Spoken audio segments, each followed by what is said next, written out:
Oxente, meu rei, eu sou Roseleta Baiana, uma mulher arretada, esparrafuda, vindo lá do interior da Bahia, lá de Tororó. Você já lembra aquela musiquinha? Fui no Tororó, bem água e não achei, passei pela morena, quero Tororó, deixei. A morena sou eu, Roseleta Baiana, que vim aqui lá de longe só pra encontrar o meu príncipe encantado. Quem sabe meu príncipe encantado não pode ser você que tá aí do outro lado me vendo, hein? Oxente, meu Deus, aquele homem assim bonitão, tipo Vitor Fazana, sentado num cavalo branco.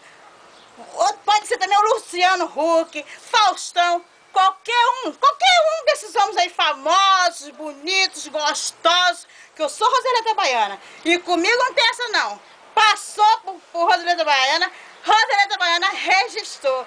Oxente, eu sou muito arretada e tô a fim de conhecer você. Basta você me procurar, eu vou até você e vou ficar famosa no mundo inteiro.